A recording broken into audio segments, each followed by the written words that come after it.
What's good, everybody? Welcome back to another episode of Flawless Fantasy Football. And as you can see, this is the porcelain / fine china episode because there's a lot of breaking, there's a lot of shattering, there's a lot of broken pieces of glass getting picked out of the turf and on the grass and practice fields of the NFL this week so far. But let's get into it. I hope you guys are doing well. I am. And we're going to start with running back of the Minnesota Vikings, Mr. Alexander Mattison. Unfortunate day, but he limped off the field. But he stayed to the end of practice before he ended up, going back into the locker room. Look, he's... Team's going to be on his shoulders as far as with the backfield is concerned. I think he'll be fine. Dude's a freaking monster. He didn't get carted off. See, that's the cart. The cart is what gets me. And the cart should get you guys too. When somebody get carted off, ooh, that ain't nice. So I think Alexander Mattison will be okay, but it's something to be looking out for right now. Get back out there, Alex, and make it happen. Why am I cutting the man's name to Alex, man? It's like, all right, man. Anyway. All right, let's go with some non-glass news now real quick. Ain't it really freaking news? The Colts quarterback, Anthony Richardson, got all 18 of the first starter quarterback reps. It's like, listen, of course he did. Man, the dude's the starter. Stop. These beat reporters ain't got nothing else to do. They must ain't got no girlfriends or something to get home to. If he had to freaking report that, which is the stupidest thing in the world. But, hey, good for Richardson. I'm interested in see actually how good he's going to be this year. Will he do another Lamar? I don't know. Possibly. Dude's explosive.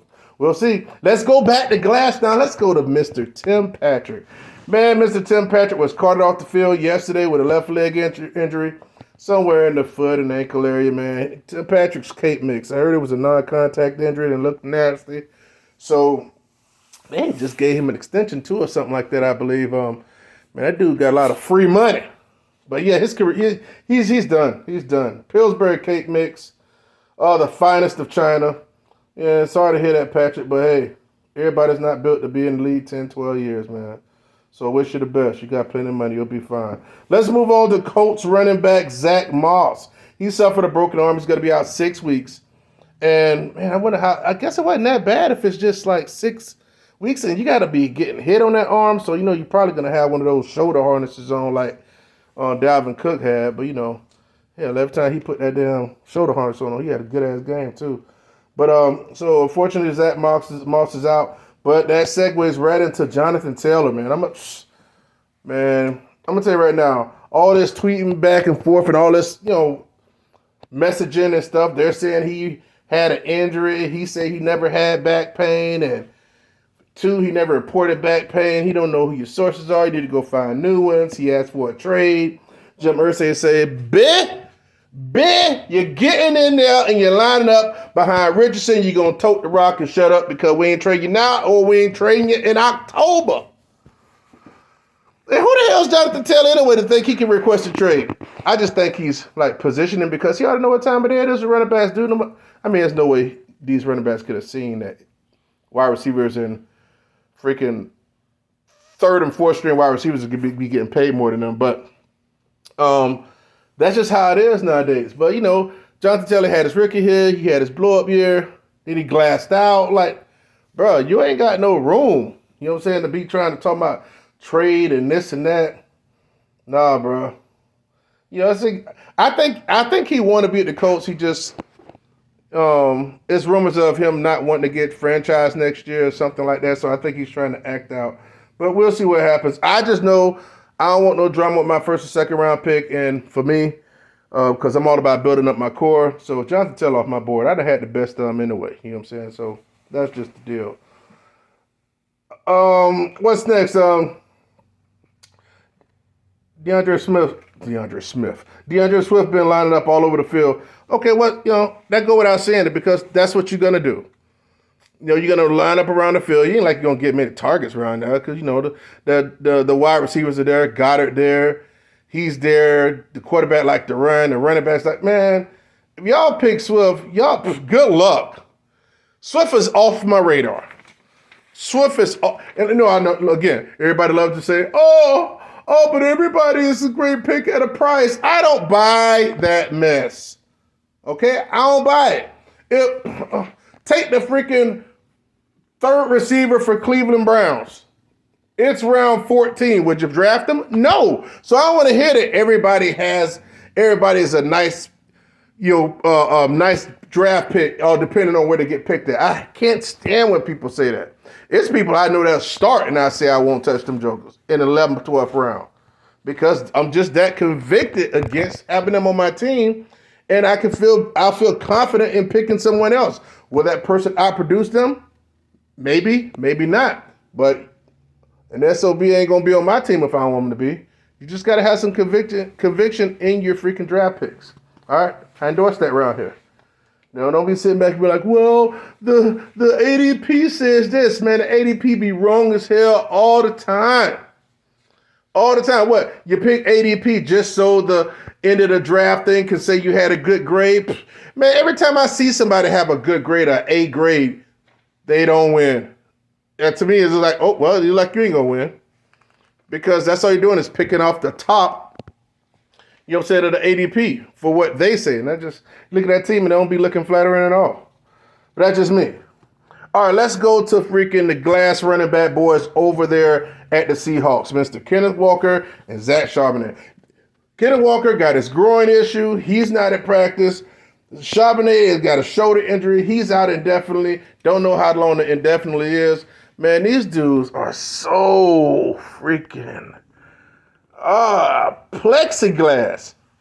I don't know. Plexiglass might be stronger than the glass that they body encompasses because it's ridiculous.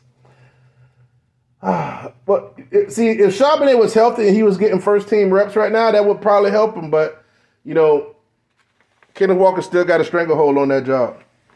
Now, next up is Brock Purdy. Brock Purdy, they say Brock Purdy out throwing and he's looking good and all this type of stuff and blah, blah, blah, blah. Of course he is because there wasn't nothing wrong with the damn dude in the first place.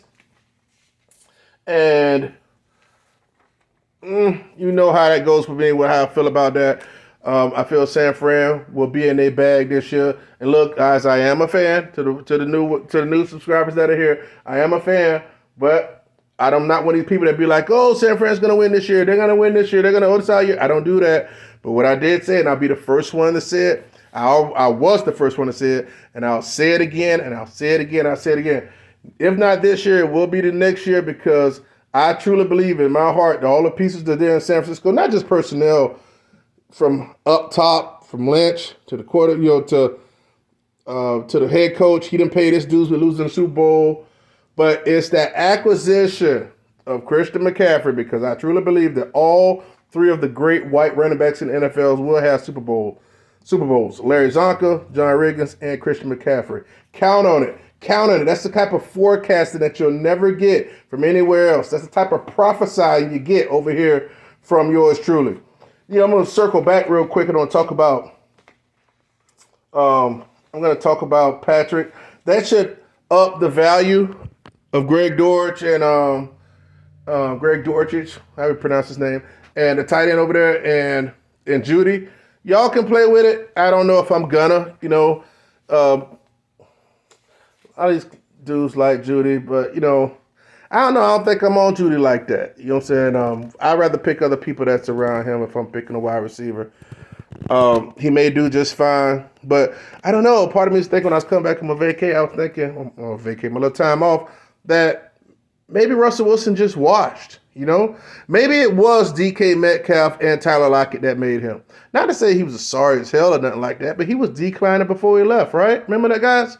And also remember when I made that bold prediction, one of my bold prediction lists last year that I said that DK Metcalf and Tyler Lockett would outproduce Jared, Judy, and Sutton. Oh, and everybody was like, oh, no. But some people gave me some props, though, especially like Scotty. Scotty, if you listen, Scotty gave me props because he didn't like it. Oh, no, Judy and Sutton, because all these other talking heads were talking Judy and Sutton.